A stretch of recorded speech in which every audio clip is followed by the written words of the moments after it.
Greetings and hello, my dear students. I am Dr. Lata Rani. I am Associate Professor and Program Anchor of Banking, Financial Service and Insurance Department at Delhi Skill and Entrepreneurship University. Today, I am going to cover an important topic of business law, that is BCOC 133, and the name of the topic is capacity of parties.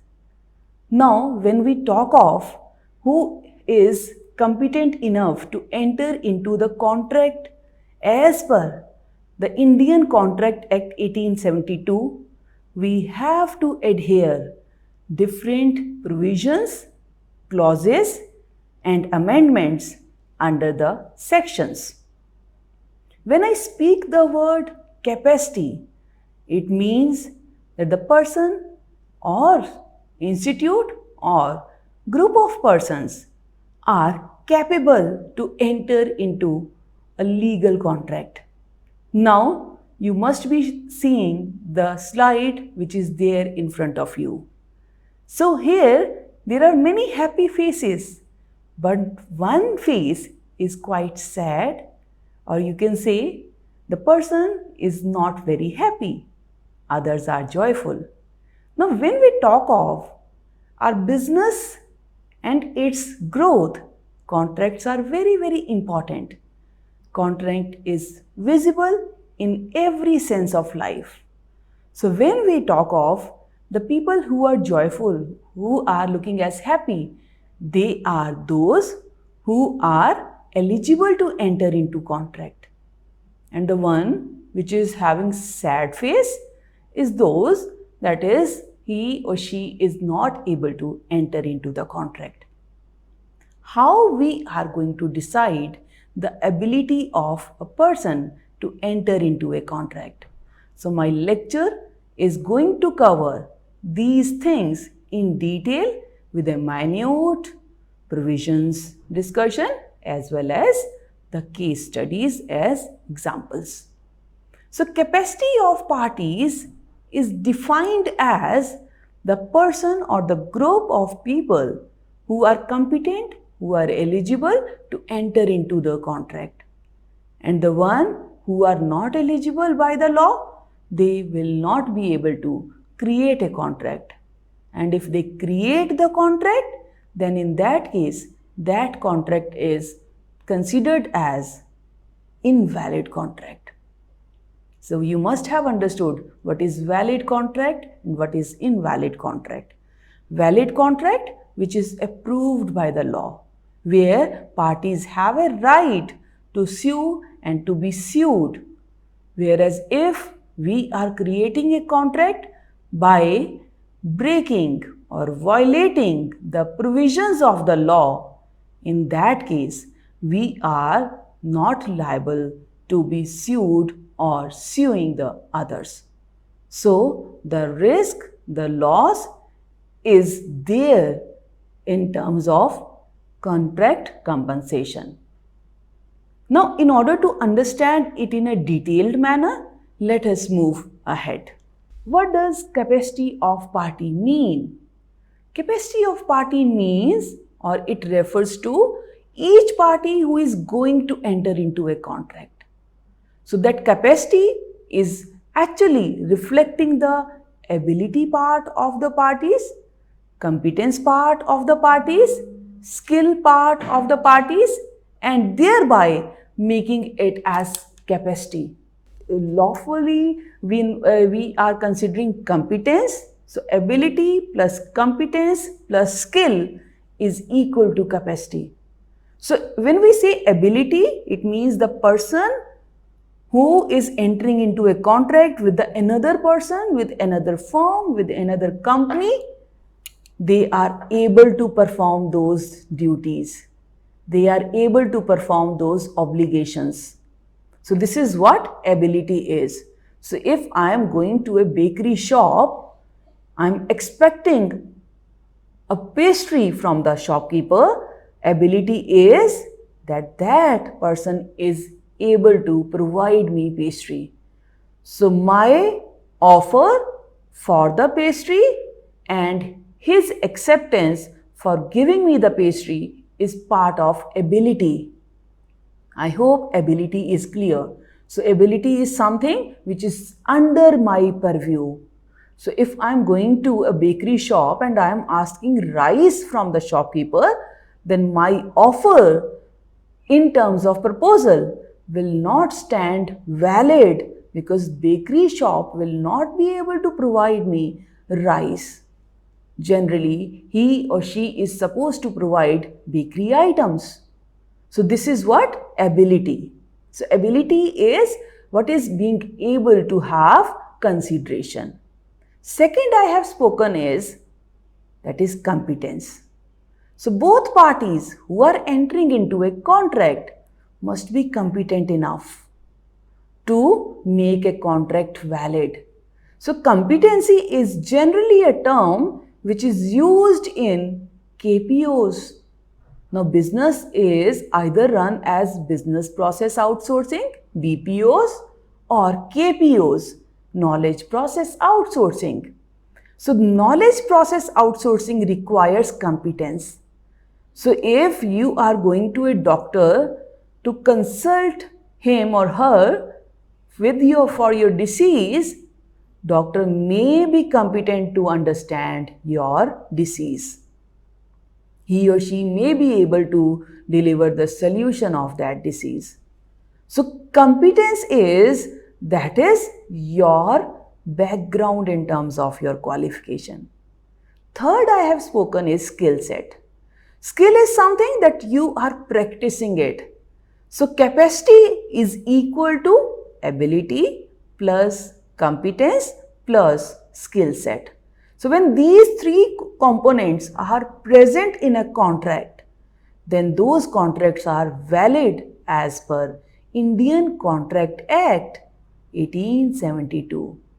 So each is required by law to have mental and intellectual capacity, so that persons must be able to understand the terms, the conditions, the clauses, the fulfillment of the contract, so that they can make a right decision whether to enter into the contract or not to enter into the contract. So these people are very much eligible as per the law. So those who are possessing the skill set in terms of mental capacity as well as intellectual capacity. So if I am going to, let's say, Tamil Nadu, and I am creating a contract either in Hindi, right? So they will not be able to understand this. So what is the mental capacity? That I need to create a contract with Tamilian either in his or her regional language, that is Tamil, or English as a standard language. Intellectual is, that is the way you want to deal or express or offer or propose a particular thing to the acceptor. He or she should understand in the same manner. Therefore, when we consider who are not eligible, they are minor, or those who have reduced mental acuity, or people who are under the influence of drugs, alcohol, they will not be able to enter into a contract as per the Contract Act 1872. So what does capacity of party mean? Capacity means the ability to create a contract, the competence to perform a contract, and the skill set required to oblige the contract, complete the contract. So I believe capacity word is clear to you. So in a layman jargon to a legal jargon, I have made it very simplified that capacity is equal to your ability plus competence plus skill set. Next, now we have to see what our Indian Contract Act says. As per Indian Contract Act 1872, in the section 11 says every person is competent to contract. Who is? the age of majority according to the law to which he is subject and who is of sound mind and is not disqualified from contracting by any law to which he is a subject. Let us understand this definition in detail. When I say this definition, I just wanted to emphasize on three parts. First, who is having the age of majority? So, age of majority is the first parameter to decide the capacity of parties. So, age of majority has been defined by the law, right? Second, very important, who is of sound mind. Sound mind means soundness of the mind is that the person is able to understand the purpose of contract, the nature of contract, the object of contract and pertaining provisions, clauses, terms and directives. That is where soundness comes. So, soundness is equal to your mental quality as well as intellectual quality. So, when we say MQ, mental quotient, and IQ, intellectual quotient, that makes a sound mind. So, what if person is not of a sound mind at the time of creating a contract, but later on he is of sound mind, then will that contract be valid? No, not at all. So, when you are entering into a contract, you need to check it out, the soundness of mind. Let's say a person is taking some treatment in terms of any anxiety, any phobia, any depression, and he is taking some sort of medicines and he is under the observation of psychologist. So, at that time, if he creates a contract, then in that case, that contract will not be considered as valid. Third thing is, he must not be disqualified from contracting either by Indian Contract Act 1872 or by any law. Any law means Indian Partnership Act, Sales of Goods Act. So, any law that is prevalent in India, he should not be debarred from entering into contract. Now, moving into a detail, let's say there was a director of the company and some sort of civil case or criminal case is going against that director. He has published some false information in the prospectus and now he is under the proceedings of IPC, Indian Penal Code.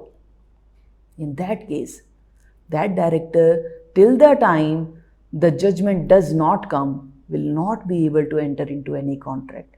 He is disqualified from contracting by the law. So, how you are going to understand section 11? Again, divided into three parts. Number 1, age of majority. Number 2, soundness of mind. And number 3, debar part from other law, from other act. Right? Now, what is age of majority? Very, very important.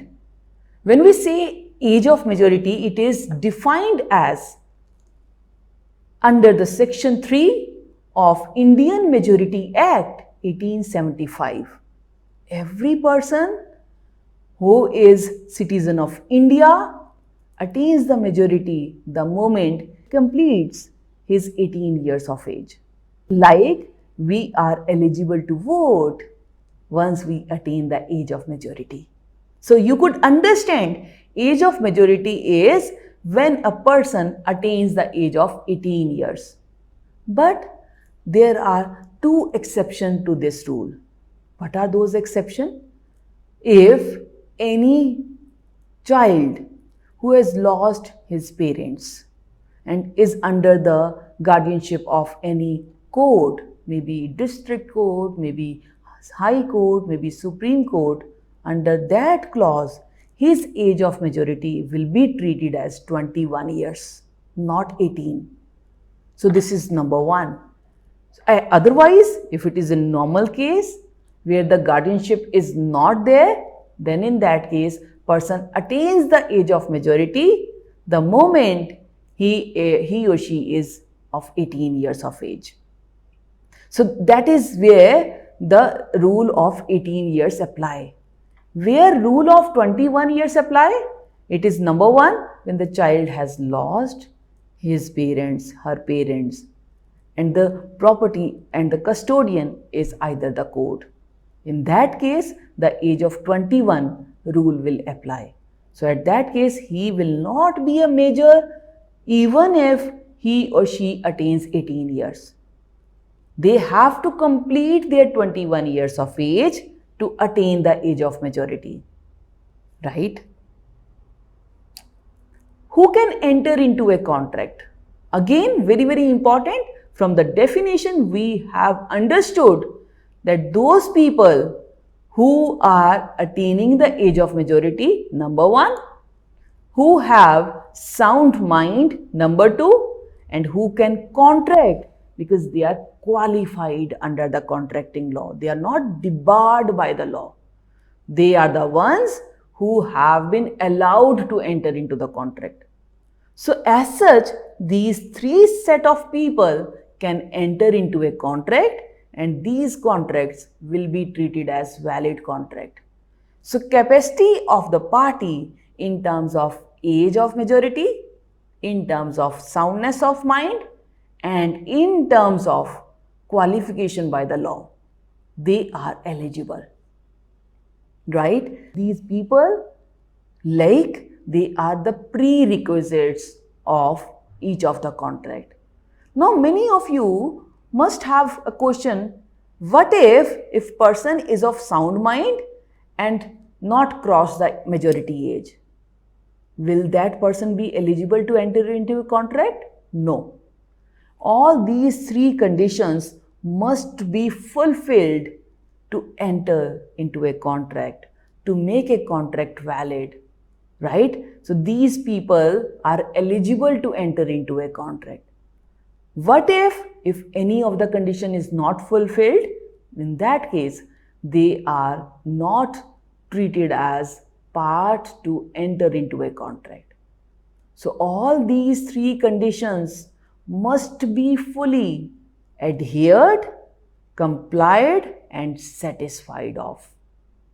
That means age of majority is the first prerequisite and soundness of mind is the second prerequisite, and third, those people will not be debarred from entering into the contract. All these three conditions must be fulfilled to make a contract valid.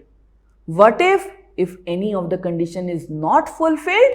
Then the contract will automatically be void, voidable, invalid.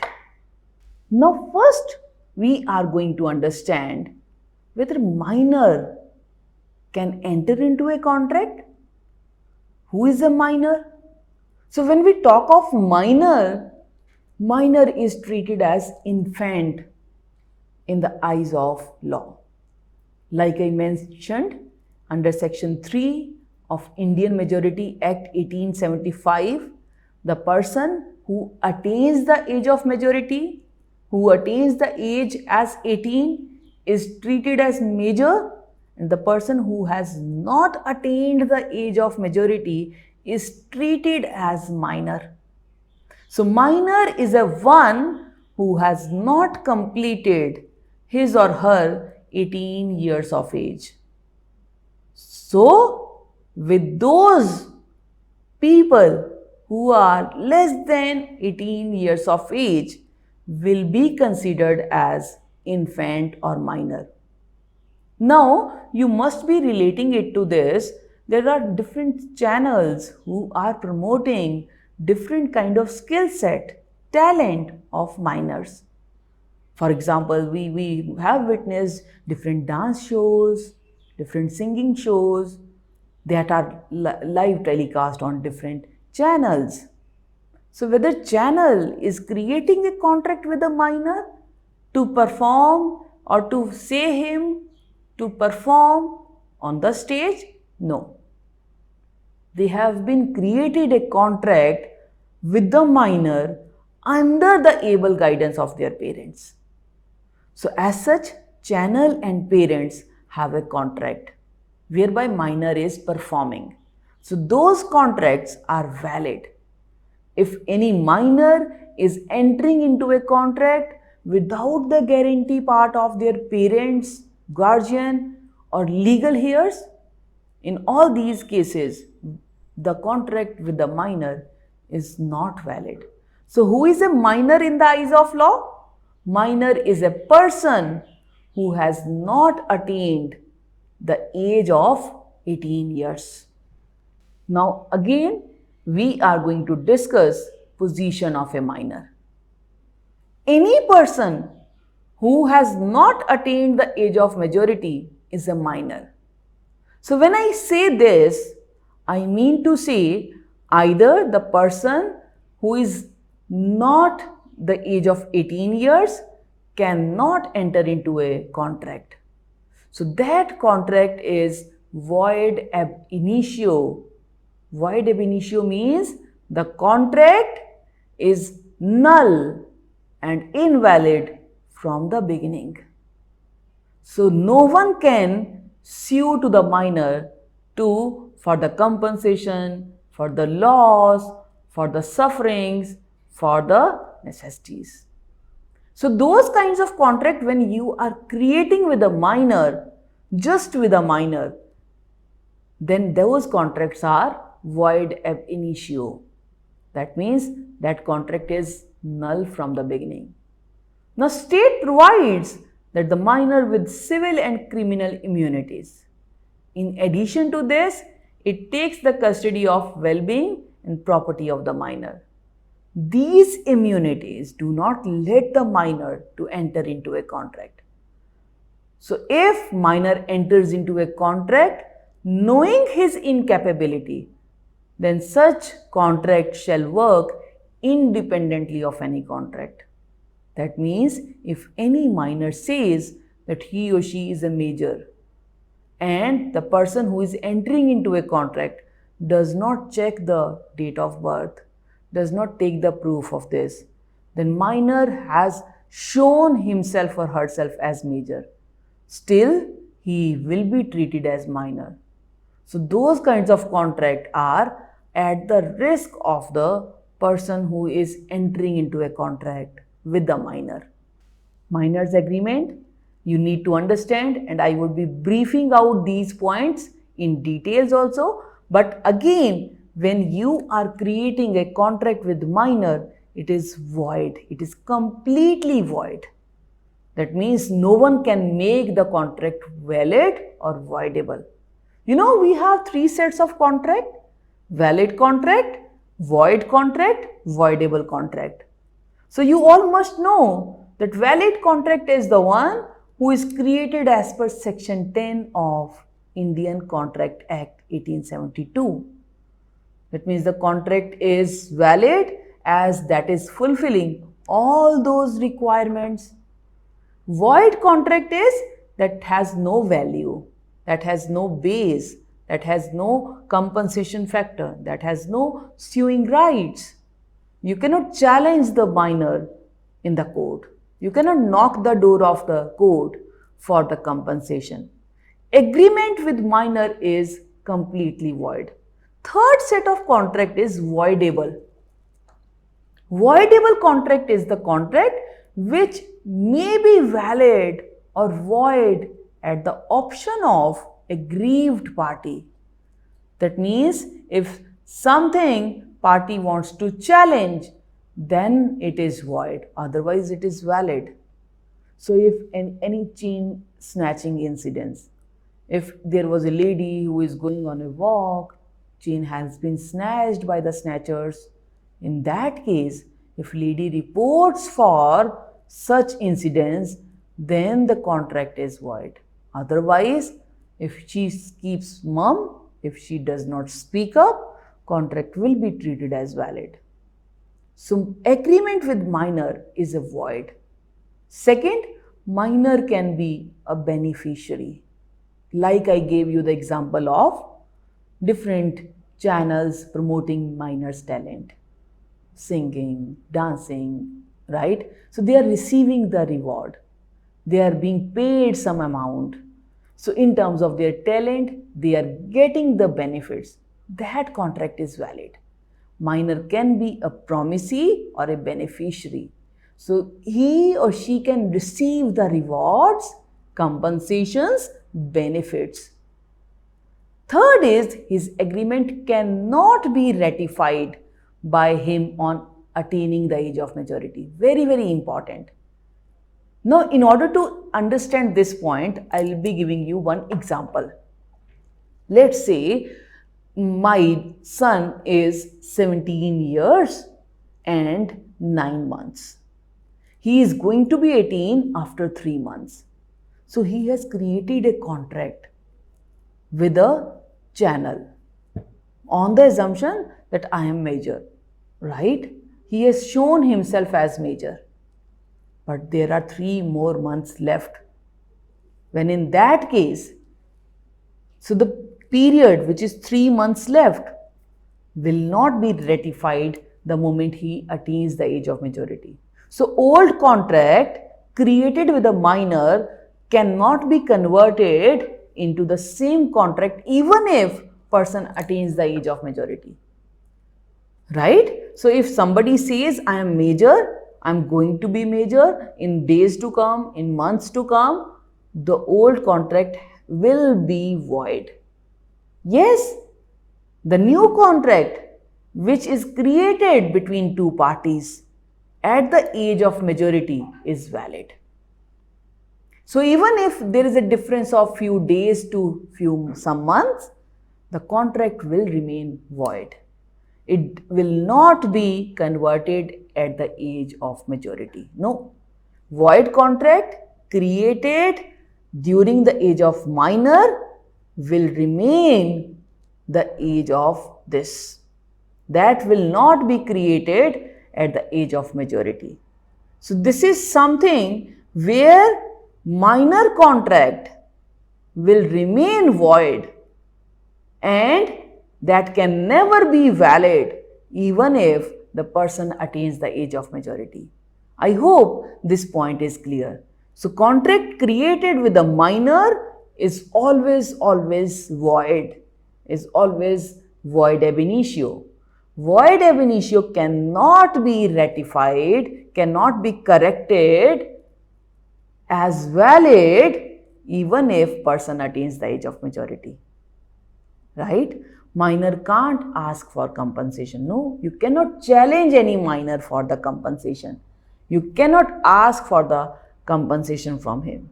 He is not the one who will pay you.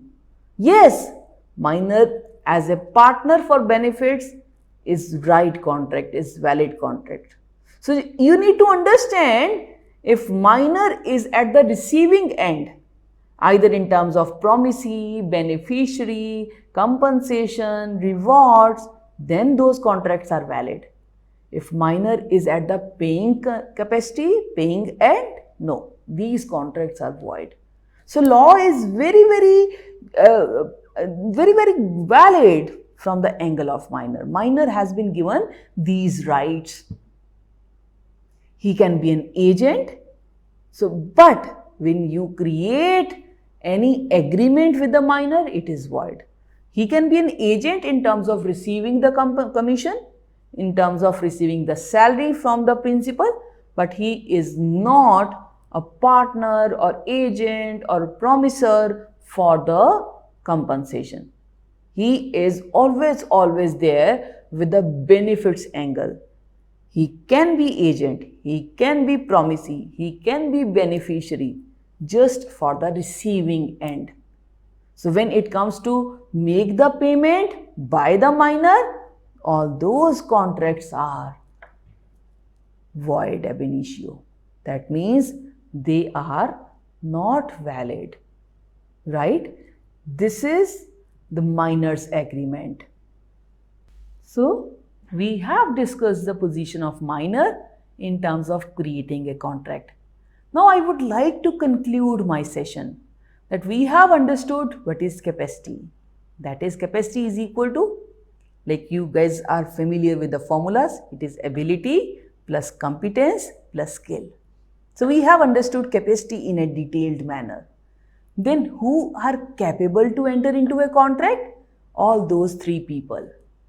The one who have attained the age of majority, the two who have sound mind, and the third who are capable, who are competent to enter into a contract. Or otherwise, you can understand, who are not debarred by any law from entering into a contract. So capacity we have understood. Who can enter into a contract we have understood. Who cannot enter into a contract?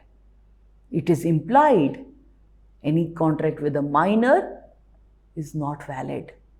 Any contract created with unsound mind is not valid. Any contract entered into by debarred person who are disqualified to enter into a contract are not valid. We have understood who is minor. We have understood the nature of minor's agreement. With this, I end up my session in terms of this contract, that is position of minor. Thank you.